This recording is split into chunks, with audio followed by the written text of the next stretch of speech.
O tema da minha mensagem hoje é amar o inimigo. Uma das coisas mais difíceis que há de se fazer. E você vai ver. Lucas capítulo 6, verso 27. Acompanha comigo, por favor. Lucas 6, 27 diz assim: Mas digo a vós que ouvis, amai vossos inimigos, fazei o bem ao que vos odeiam. Abençoai o que vos amaldiçoam, e orai pelos que vos maltratam. Ao que te bater numa face, oferece também a outra, e ao que te houver tomado a capa, deixa que leve também a túnica. Dá tudo o que te pedir, ao que tomar o que é teu, não lhe peço de volta. Como quereis que os outros vos façam, assim também fazei a eles. Se amardes quem vos ama, que mérito há nisso? Pois pecadores também amam quem os ama. Verso 33. E se fizerdes o bem a quem faz o bem, que mérito há nisso? Os pecadores também fazem o mesmo. E se emprestardes àquele a quem esperais receber, que mérito há nisso? Os pecadores também emprestam aos pecadores para receber o que emprestaram. Pelo contrário, amai vossos inimigos, fazei o bem, emprestai sem esperar nada em troca, e a vossa recompensa será grande e serei filhos do Altíssimo, porque ele é bondoso até para com os ingratos e maus. Sede misericordiosos como vosso Pai é misericordioso. Eu tenho até vergonha de pregar sobre isso aqui. Ou dificuldade. Eu não sei se é só comigo, né? Mas Deus nos deixa algumas ordenanças que é impossível a nós obedecermos se não for pela força do Espírito Santo. Um exemplo aqui, a partir do verso 26. Coisas que nenhum homem natural na face da terra tem a capacidade de fazer. Você deve se lembrar, eu já expliquei sobre isso, os evangelhos aqui, os três primeiros, né, Mateus, Marcos e Lucas, são conhecidos como evangelhos sinóticos, ou seja, eles falam a mesma coisa. E essa passagem aqui, o Sermão da Montanha, está registrado também em Mateus, capítulo 5 até o capítulo 7, de uma forma mais extensa. Então, eu vou fazer vários links com o que Mateus diz. Por quê? Porque o assunto é o mesmo. Nós chegamos aqui em uma sessão onde, de fato, se define o que é a fé cristã. Onde mostra, de fato, o que é um cristão verdadeiro. Lembre-se, o símbolo da nossa fé é uma cruz. Este é o símbolo. Porque foi nela que Jesus fez exatamente o que ele descreveu aqui. Ali ele amou o inimigo de fato. Ele virou a outra face. Ele amou aquele que o odiou. E nada mais exemplifica a nossa fé do que amar o inimigo. Não apenas o próximo, mas amar o inimigo. Este é o Sermão da Montanha, como eu disse, está em Mateus capítulo 5. E em Mateus capítulo 5 você vai ver que o objetivo ali de Jesus é consertar uma interpretação errada dos líderes religiosos. Os fariseus, eles tinham o Talmud e outras interpretações da Escritura de forma errônea. Então Jesus Cristo vem justamente para mostrar, olha, o que vocês estão ensinando é errado. É por isso que diversas vezes em outras passagens nós vemos ele dizendo assim, olha, ouviste o que foi dito pelos antigos, eu porém vos digo. Ele não está dando uma nova lei, porque ele não veio abolir a lei. Ele está apenas dando a interpretação correta. Ouviste o que foi dito por eles? Eu vou dar a vocês agora a verdadeira interpretação. E qual era a interpretação dos judeus em relação a esta passagem aqui? Em Mateus 5,43, eles dizem assim, porque está escrito, ame o próximo e odeie seus inimigos. Esta era a interpretação dos religiosos, dos judeus. Agora, se você for para a lei e procurar em todo o Antigo Testamento, em nenhum momento, você vai ver algo ao menos parecido com isso. Ame o próximo e odeie o inimigo. A ideia aqui, quando Jesus diz de virar a outra face, né? Olha, bateu aqui, você vira o outro lado. A ideia aqui é sobre não se vingar daquele que faz o mal a você, porque o amor ao inimigo estava lá na lei. Basta você ler. Põe os 3 versículos ali de uma vez, por favor, Miguel. Levítico, capítulo 19, verso 18. Olha o que a lei diz. Não te vingarás, nem guardarás ódio contra a gente do teu povo. Pelo contrário, amarás o teu próximo como a ti mesmo. Eu sou o Senhor. Êxodo, 23, verso 4. Se encontrares desgarrado o boi do teu inimigo ou o jumento, certamente o levarás de volta a ele. Provérbios 24, verso 29. Não digas, como ele fez a mim, assim lhe farei a ele, pagarei a cada um segundo a sua obra. Repare que esse mandamento de odiar o inimigo não existe. O que nós vemos é justamente aquilo que está no novo. Olha, fez o mal, você não retribua o mal com o mal. Agora, se os judeus interpretaram incorretamente a lei de Deus para odiar o próximo, muitos pastores e intérpretes de hoje, eles pegam a escritura de forma equivocada, interpretam errado para tolerar pecados que a Bíblia diz que nós não devemos tolerar. Qual que é o grande sentido aqui de amar o inimigo? Primeiro, eu quero mostrar para você o que não é, para ficar mais fácil de eu falar o que é. Olha o grande erro que muitos cometem. Muitos olham essa passagem e dizem, né, ame o inimigo. Eles tomam isso como base para dizer assim, cristão não pode ter arma de fogo. Por quê? O mandamento é amar até o inimigo. Aí eu faço uma indagação a você. Você está lá no seu bairro e você sabe que tem um serial killer passeando por aí, um Lázaro da vida, que já matou várias pessoas, estuprou, matou famílias inteiras. Os cristãos, diante desse cara terrível, desse homicida, sabe o que eu vi de muitos? A Bíblia diz, ame-o, ame-o. Temos que amá-lo, não podemos reagir de forma alguma. Você acha que é realmente isso aqui que Jesus está dizendo? É óbvio que não é. Não é esse o sentido. Eles se esquecem que diversas vezes o Deus que mandou amar o próximo, também mandou o povo se armar e não amar. Lembra, Neemias? O povo está reconstruindo os muros. E o ataque inimigo é iminente. E o que Deus disse para o povo? Olha, vocês pegam aí os pedreiros, né? Colher de pedreiro, cimento, sarrafo.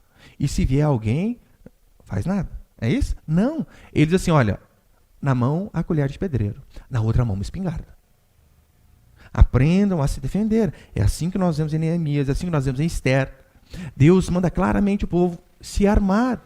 E vai mais longe. Quando Deus ele vai punir o seu povo, sabe o que ele faz? Ele extingue os ferreiros, que eram aqueles homens que faziam armas. E então os ferreiros haviam só no povo filisteu. E no povo de Israel não tinha quem fazia arma. Você consegue ver o nível de interpretação totalmente equivocada de muitos que nós vemos hoje? Alguns chegam a achar até um absurdo ter polícia, um país ter exército. Eles dizem, nós temos que confiar apenas no Senhor. Ah, é? Aí alguém invade a sua casa, estupra a sua esposa. O que você faz? Chama o Batman? Chapolin Colorado, só se for. Juliette, do Big Brother? Caetano Veloso, para cantar uma musiquinha. Você invoca John Lennon e canta Imagine. O que você faz se alguém estupra a sua esposa? Você diz assim, opa, Jesus disse que quando bater na face direita, vira à esquerda. A filha está zero bala, leva ela também. Você acha que realmente é esse o sentido? Claro que não. Romanos capítulo 13 diz que toda autoridade foi instituída por Deus. E a autoridade bíblica, ou seja, a polícia, ela serve justamente para punir o mal. Esta não apenas é uma das funções do Estado. Biblicamente é a única função do Estado. Punir aquele que faz o mal. É por isso que eu já falei diversas vezes. É um absurdo esse nosso governo, que ele quer dar educação, que ele quer dar saúde, que ele quer dar segurança, e ele acaba não dando nada. As manifestações corretas não seria mais educação, mais saúde, mas sim, olha, não queremos nada disso, devolva o nosso imposto e construa cadeias. É apenas isso. Biblicamente, é isso que nós vemos. O que faremos? Por exemplo, diante de falsos profetas. Vamos nos calar? Por quê? Porque Deus disse que temos que amar o inimigo. E então nós vemos pastores, picaretas, que não apenas arrancam a lã da ovelha, mas deixar chupa até o osso. E nós vamos permanecer calados? Por quê? Porque a Escritura nos ordena amar. Devemos lembrar que mesmo Deus, que diz que nós devemos amar o inimigo, é o Deus que sentencia a pena de morte, homicidas e adúlteros. É o mesmo, ele não muda. O mesmo Deus do amor que diz, né, amai, ele disse que uma nação seria maldita se a justiça não fosse feita. O mesmo Deus que diz, ame o próximo, é o mesmo Deus que faz diversas advertências a juízes safados e picaretas, porque eles torciam a justiça. Esse é o mesmo Deus. Então, aqui nós veremos alguns exemplos do que é amar o inimigo. Põe o primeiro princípio ali, por favor, Miguel.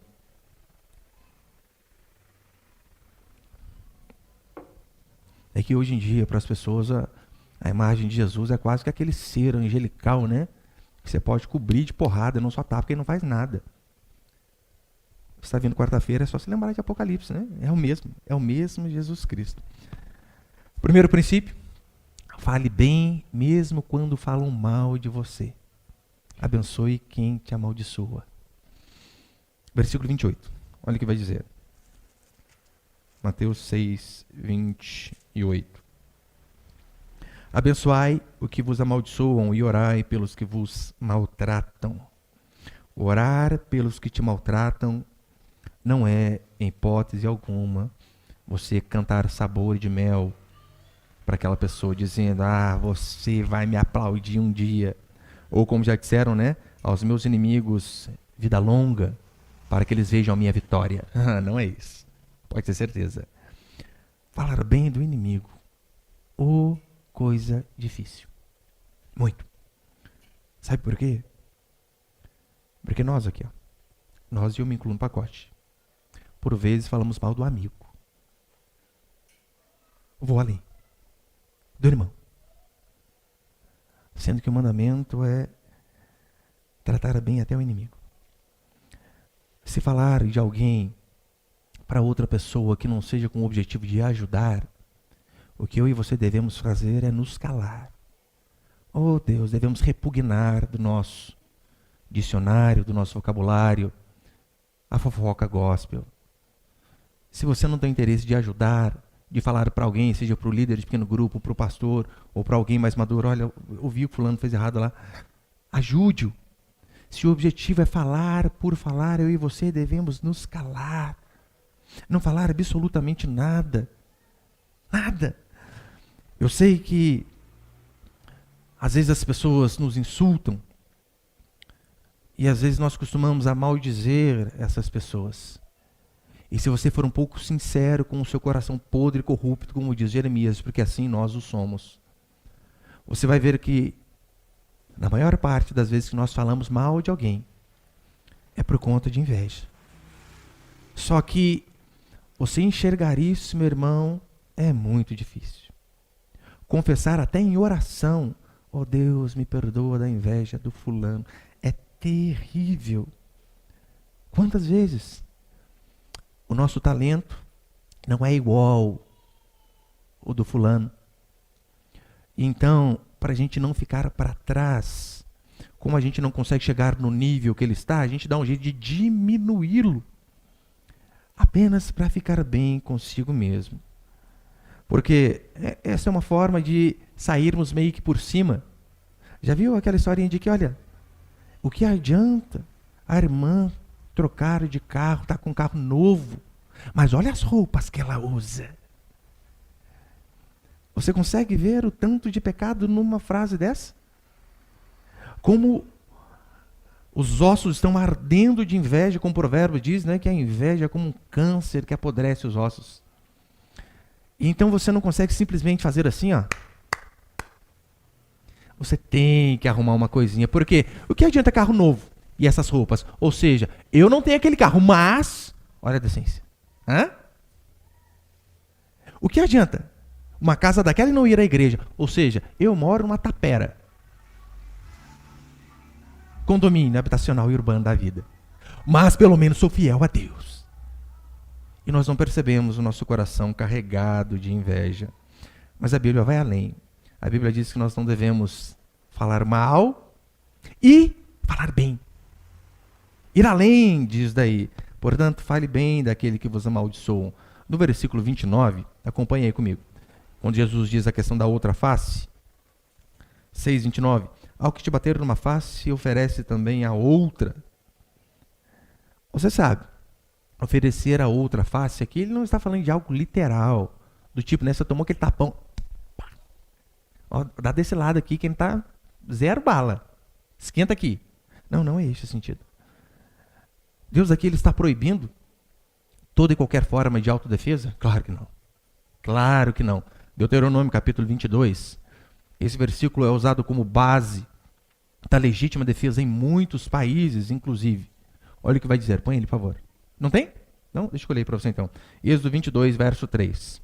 Se um ladrão for pego arrombando uma casa e for ferido mortalmente, aquele que o feriu não será culpado de derramar o sangue. Mas, se o sol tiver nascido, aquele que o feriu será culpado de derramar o sangue. O ladrão dará plena indenização. Se não possuir nada, será vendido por seu roubo. A explicação aqui é, entrou alguém na sua casa à noite. Você não dá para saber se ele está com uma arma de verdade, se é um simulacro.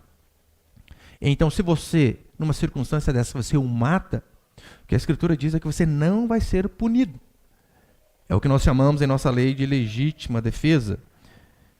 Se um ladrão entra na sua casa e coloca em risco a sua família, sua esposa, seus filhos, você deve dar um jeito de pará-lo. Se puder não ser de forma letal, melhor.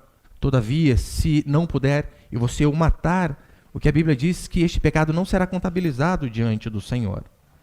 Por quê? Porque você agiu em legítima defesa. Então, quando Jesus diz que nós devemos oferecer a outra face, não significa que nós não podemos reagir.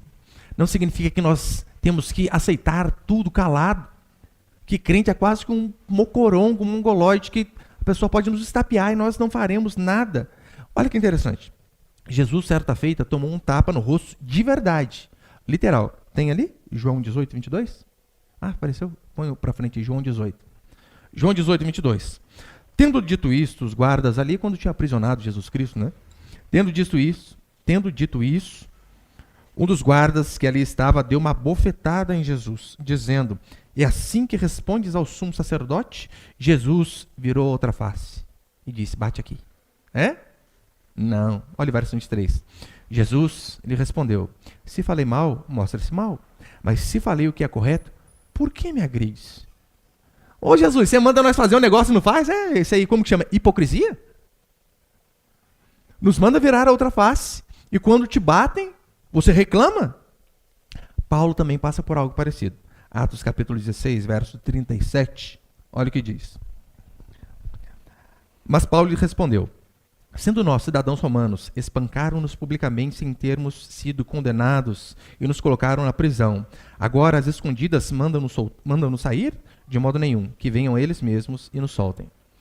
Paulo tinha tomado um cacete, literalmente, e reclamou. Como assim? Eu sou cidadão romano, vocês me prendem e agora vocês querem me colocar para sair ali na portinha do fundo. Não, aqueles que nos prenderam que vêm aqui.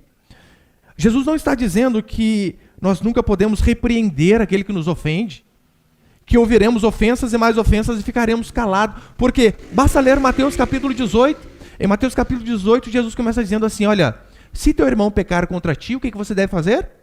Fique quieto? Não, vai arguí-lo, vai conversar entre ti e ele só. Se te ouvir, ganhaste o teu irmão.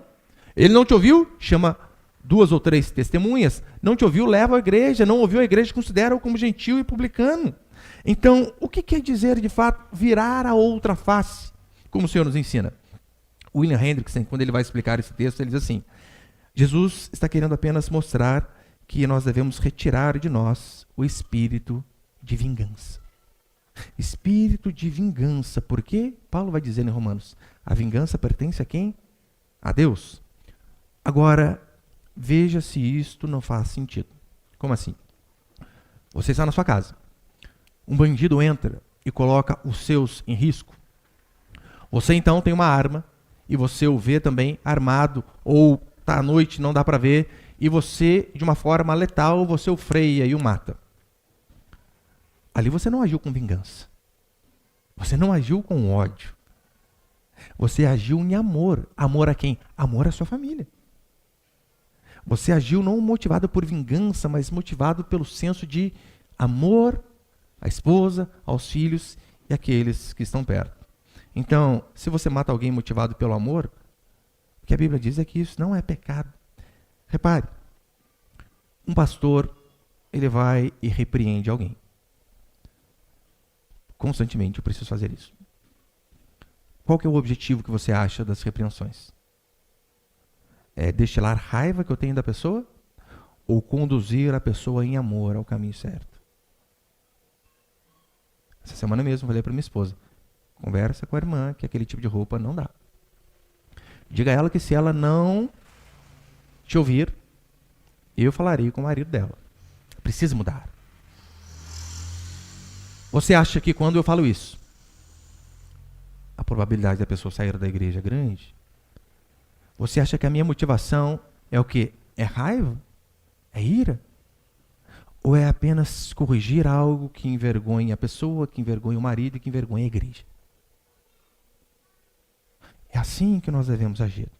Provérbios 24, verso 29, você vai ver que Provérbios explica de uma forma direta aquilo que Jesus explicou por analogia ou de forma figurada. Provérbios 24, 29. Não digas, como ele me faz a mim, assim lhe farei a ele. Pagarei a cada um segundo a sua obra. Provérbios está explicando, né? Não pague o mal com o mal. Martin Lloyd Jones, ele diz que isso é para que nós venhamos a desenvolver um espírito que não se ofende com qualquer coisa. E nós precisamos constantemente sermos treinados em relação a isso. Não se ofender com qualquer coisa. E repare, aqui fala de humilhação, de ser insultado, de ser xingado. Você percebeu que a ilustração aqui é se alguém te der um tapa e não se alguém te der um murro? Porque o murro tem a ver com violência. O tapa não, o tapa tem a ver com humilhação. Se alguém te chega e te dá um tapa, meu irmão, dói mais do que você tomar um nocaute de um lutador de UFC. Porque o tapa humilha, é vexatório. Então é isso que Jesus quer explicar para mim e para você. Quando ele diz, ame o próximo, ame o inimigo, sabe por que ele diz essas duas coisas? Porque muitas vezes é a mesma pessoa. O inimigo é aquele que está próximo. Literalmente, às vezes, aquele que dorme na mesma cama. Já achou aquele filme, Dormindo com o Inimigo? É mais ou menos por aí. É, às vezes, o cônjuge que trai, que abandona, que é desonesto. Aí esse Jesus diz, fez burrada, perdoe. Não retribua o mal com o mal. Vai querer pagar na mesma moeda? Isso é um absurdo. Às vezes é o pai que erra com o filho, e então o filho não vê a hora de crescer e fica forte para quê? Para retribuir todas aquelas surras que ele tomou. Está apenas pagando mal com mal. Nos esquecemos quando a Escritura diz que o amor tudo sofre, porque amar o inimigo é algo muito sofrível, muito dolorido. Mas ainda assim, é uma dor muito menor do que odiar o inimigo, do que odiar o próximo. Eu nunca encontrei na minha vida pessoas amarguradas, magoadas, felizes. Você não vê. Pessoas amarguradas, via de regra, destilam mágoa, são ranzinzas, não sorriem de forma alguma. Paulo, em Romanos, ele vai explicar mais exatamente o que Jesus quis dizer. Romanos capítulo 12, verso 19. Não vos vingueis a vós mesmos, amados, mas dai lugar à ira. Porque está escrito, a mim pertence a vingança, e eu retribuirei, diz o Senhor. Pelo contrário, se teu inimigo tiver fome, dá-lhe de comer, se tiver sede, dá-lhe de beber, porque fazendo isso, amontoará brasas vivas sobre sua cabeça. Não te deixes vencer do mal, mas vence o mal com o bem. A explicação que eu já preguei em Romanos é basicamente a seguinte. Teu inimigo fez mal a você? Retribua com bem. Assim você fará com que brasas vivas amontoem em sua cabeça no sentido dele corar e de vergonha. Como assim? Eu fiz o mal e esse cara me fez o bem? Este é o sentido.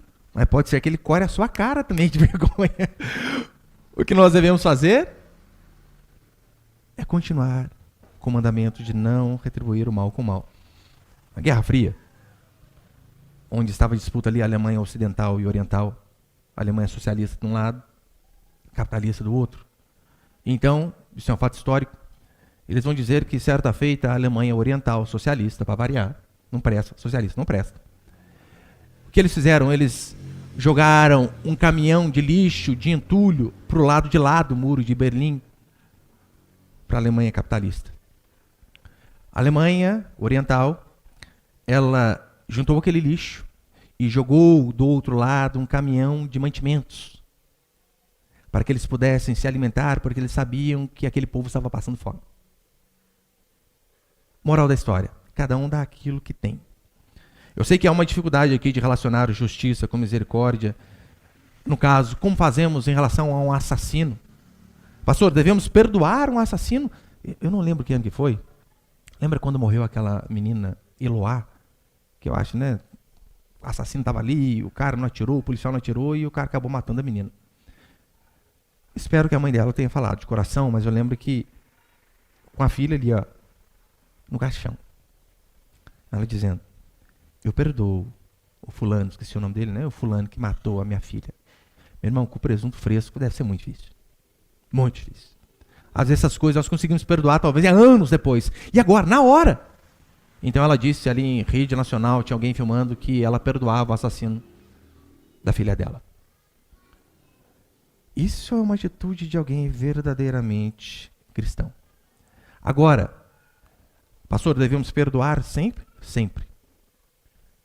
Mas querer que a justiça seja feita também. Que este possa mofar na cadeia até os seus últimos dias. Que alguém leve a mensagem para ele lá dentro. Lembra, né, o caso do Lázaro aí? Foi preso, soltaram e fez esse monte de bagunça. E se estivesse lá dentro ainda? Lá nós podemos alimentá-los, somos nós que alimentamos. Os presos, através do nosso imposto, não há problema. Alimentar, cuidar, fazer visitas carcerárias, joia. Mas que ele pague pelo seu crime até os últimos dias. A vingança pertence a Deus. E uma das formas de Deus materializar essa vingança é através do Estado. Segundo, põe o segundo ali, Miguel, por favor, você bem rapidinho agora. Segundo princípio, seja disposto a perder. Verso 29. Ao que te bater uma face, oferece também a outra, e ao que te houver tomado a capa, deixa também que levem a túnica. Tirar a capa, ou seja, alguém chegou e tomou algo de você, dê além. Mas será que de fato aqui, Jesus também está dizendo que nós nunca podemos resistir a nada? De forma alguma. Ele está dizendo aqui, se por exemplo, o seu patrão subtrai, fala mais crachado, né? O seu patrão rouba o seu 13º. O que você faz numa situação dessa? Ô, chefe, leva as férias também. É isso? Será? Será que ele está dizendo que quando chegar alguém, um assaltante, colocar uma arma na sua cabeça e dizer, passa o carro, você diz, jamais, está na reserva, deixa eu encher o tanque. Hã? Com certeza. Tem uma irmã uma vez doida, né? Ela falou que o ladrão veio, passa o celular para mim. Eu passo, moço, deixa eu só tirar o chip. Eu falei, irmã, você é doida. E o ladrão deixou. O ladrão já está meio se arrependendo, roubo já, né? Mas será que é isso que a Escritura quer dizer? Aqui é apenas uma frase para definir toda uma sentença. Por que ele diz, se alguém te tomar a capa, leve também a túnica? Meu irmão, nós somos naturalmente tendenciosos a sermos muquiranas, murrinhas. Eu ouvi falar aquelas pessoas, fulano vai à praia com o sorrisal, volta inteirinho. Não abre a mão para nada. Nós naturalmente somos assim. Pode ver, você vem para a igreja, ai, Deus tocou meu coração, que maravilha. Traga o seu dízimo, a sua oferta. Ao inimigo aqui na igreja. Na hora, né? Tocar o coração, Deus parece que vai rapidinho, mas tocar o bolso é um processo difícil. É porque ele sabe que nós temos a predisposição a sermos murrinha. A ideia é, esteja disposto a perder. Se algo que traz ganho para o reino de Deus, se algo que traz ganho para a família, se algo que traz ganho para uma coletividade, esta vergonha, a Bíblia diz que deve ser suportada. Este prejuízo, e às vezes até financeiro, se ele traz um benefício maior, ele deve ser aceito. Ontem mesmo conversava com um amigo de turma, e ele me dizendo que, olha, pela segunda vez me chamaram para a presidência. E os irmãos são militares, sabem. Meu irmão, você ser segurança do presidente é uma maravilha. Você viaja para tudo que é lado. E tudo que é viagem, você ganha dinheiro. Eu lembro até hoje, tinha um suboficial que era nosso instrutor. A apresentação dele, ele colocou o mapa mundi assim e disse: vocês conseguem ver aqueles 2 pontinhos vermelhos? E a gente: sim, senhor. São os únicos 2 lugares do globo terrestre que eu não coloquei o pé. Falei: gente, porque era segurança presidencial. E eu disse: mas por que, meu irmão? Ele: eu não vou parar em casa. Como? Darei atenção à esposa e aos filhos, constantemente viajando. E a igreja? Eu estou agora ajudando uma igreja pequena que o pastor infelizmente faleceu. E toda semana eu vou lá ensinar os irmãos quem vai ficar no lugar. E por conta disso ele se abdicou de dinheiro, e muito dinheiro. Então, numa situação dessa, eu e você devemos sim abrir mão. Quando a Escritura diz: olha, dá todo o que te pede. Meu irmão, pelo amor de Deus, não vai entender errado, né? Significa que todo flanelinho que bateu lá na sua janela, lá, ó, tô dinheiro. Não é isso. Não é isso. Ainda mais você sabe que é alcoólatra, né? Daí que você não dá mesmo. A minha esposa fica brava comigo. A gente tá no centro, o cara fala pra mim: posso dar uma olhadinha no seu carro? Eu falei: claro. Claro que pode. Olha, dá a volta se você quiser. Olhe por baixo. Olha o tanto que você quiser. Ela disse: vai dar dinheiro para ele. Eu falei: não. Por quê? Porque não tem. Apesar que teve um dia, eu fiquei acusado, né? Eu lembro que eu estava passando num túnel que passava por baixo da Via Dutra. Então tinha um flanelinha lá pedindo dinheiro, né? Ô tio, você tem uma moedinha aí? Eu falei: não tem. Tava com pressa. Depois eu olhei cheio de moeda no console ali, né? Aí, gente, pastor mentiroso. Trazei mais um pouquinho, dei a volta, desci de novo. Falei: amigão, eu tenho, é que eu não quero dar. É que eu tô com pressa. Fui embora. Eu não podia mentir, né?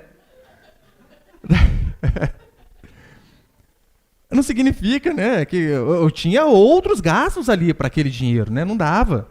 E além do mais, meu irmão, às vezes você para o carro no centro aqui 15 minutos. Vai dar 5 pro cara, você vai quebrar? Não dá? O ensinamento aqui é: aprenda a repartir. Se tem bastante, aprenda a repartir com quem não tem. Esses dias, minha esposa está falando de um videozinho lá. O rapaz entrou na casa de um artista que ele tinha 300 pares de sapato. Gente, por quê? Eu tenho 2, o marrom e o preto. Quando eu não estou com marrom, eu estou com preto. O cara tem 300. Eu ganhei mais um preto agora. O cara tem 300.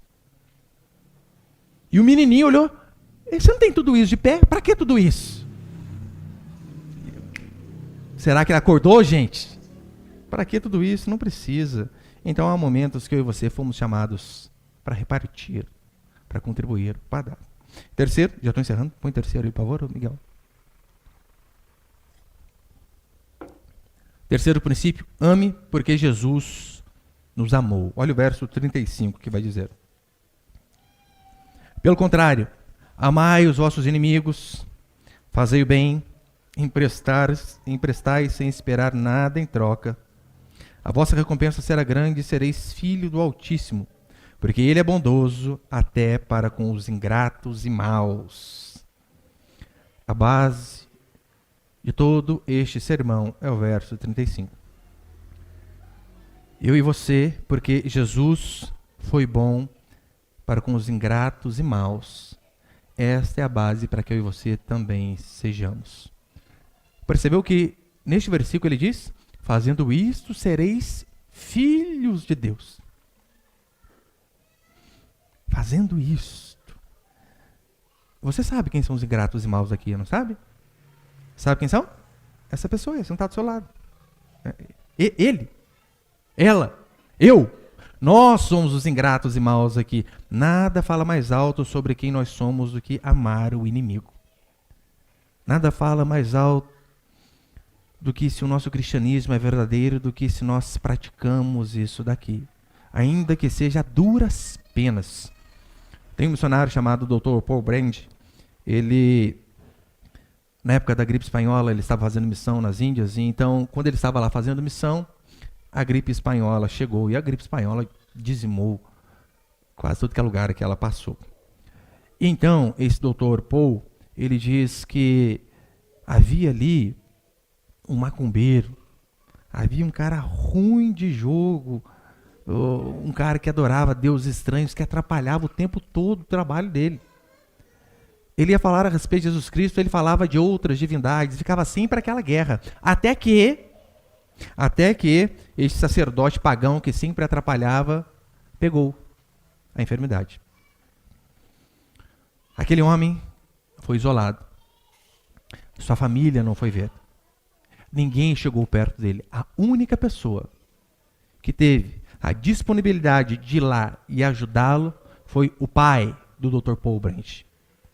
E então, depois de tudo isso, este homem se recuperou e ele disse assim: olha, a partir de hoje, eu não só serei cristão, mas ensinarei este caminho também para os meus filhos. Porque o único que me ajudou foi alguém que servia esse tal de Jesus Cristo. É por isso que a nossa recompensa a gente deve esperar, meu irmão, não aqui. Versículo 33, acompanha comigo para você ver. Verso 33. E se fizerdes o bem a quem vos faz o bem, que mérito há nisso? Os pecadores fazem o mesmo. Ímpios também fazem o bem aos amigos. Traficantes contribuem com traficantes. Ladrões de carro contribuem com ladrões de carro. Pedófilos passam possíveis vítimas para outros pedófilos. Apenas cristãos e genuínos conseguem fazer o bem para aquela pessoa que ele sabe que não vai retribuir. Para aquela pessoa que ele sabe que ele não vai ter de volta, mas de jeito nenhum. Porque o ensino é, olha, se vocês fazem o bem para quem devolve, vocês estão fazendo quase com interesse de já receber com juros e correção monetária. Agora, se você faz o bem para aquele que você sabe que não vai devolver, eu retribuirei. Eu sei que a gente sabe, Deus, eu sei, né? Chegar no céu, galardão, aleluia. Pensa que também custa. Hã? Eu sei que eu serei recompensado no céu, mas dá uma forcinha para a gente aqui. Ele diz que esses homens que fazem esperando a retribuição, eles já receberam o aplauso. A recompensa. Recompensa de quem? O aplauso dos próprios homens. Não é isso que nós vemos constantemente? Eu lembro que quando estava aquela crise de oxigênio no Amazonas, e aquele cantor Gustavo Lima, ele mandou um avião carregado de oxigênio para ajudar o Estado. E então, as pessoas souberam que ele fez essa boa ação louvável, devemos fazer. Só que então, todo mundo fez o quê? Parabéns, olha a atitude. Isso estimulou outros artistas também, joia. Só que a Escritura diz, nós devemos ir além. Devemos fazer e esconder o nosso nome. Não é este o ensino? Olha, se você der esmola, não toque trombeta. Hoje em dia o pessoal faz o quê? O pessoal vai lá. Vamos à praça levar comida para mendigo. Beleza. Daí ele entrega aqui, né? Aqui, ó. Pega aí. Isso quando faz live, né? Automaticamente está lá no Instagram. Não devemos fazer. Provérbios, capítulo 19, verso 17. Olha o que diz a palavra do Senhor. Quem se compadece do pobre, ao Senhor empresta, e este lhe paga o seu benefício. Por quê? Meu irmão, porque pobre não vai poder retribuir.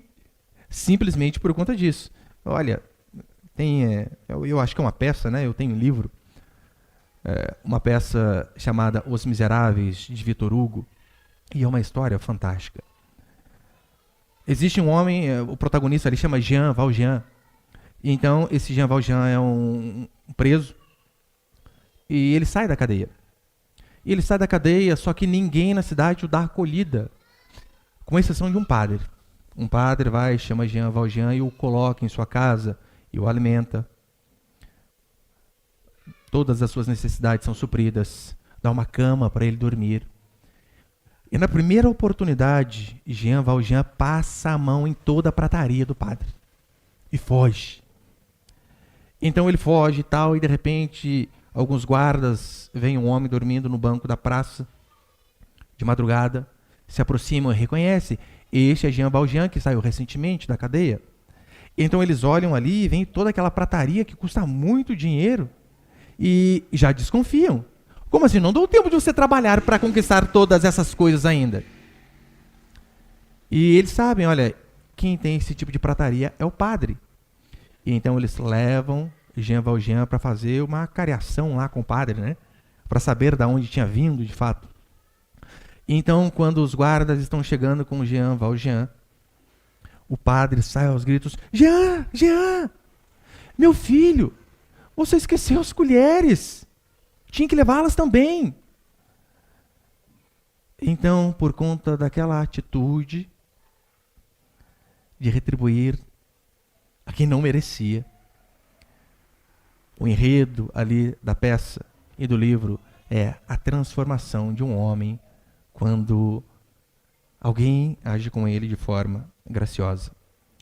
Você sabe que é exatamente o que Jesus Cristo fez por mim e por você. Nós somos o Jean Valjean da história. Nós somos os assassinos, os imorais, os idólatras, os pedófilos. Esses somos nós. Então você tem algumas alternativas na sua vida, meu irmão e minha irmã. A primeira é que você pode passar a vida toda reclamando, dizendo que não me ajudaram, não reconheceram aquilo que eu fiz. Como assim? Uma vida toda e ninguém reconhece.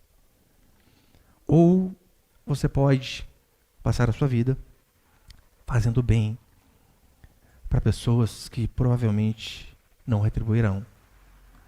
Fazendo bem indiscriminadamente, fazendo bem aos irmãos sem esperar de forma alguma uma recompensa.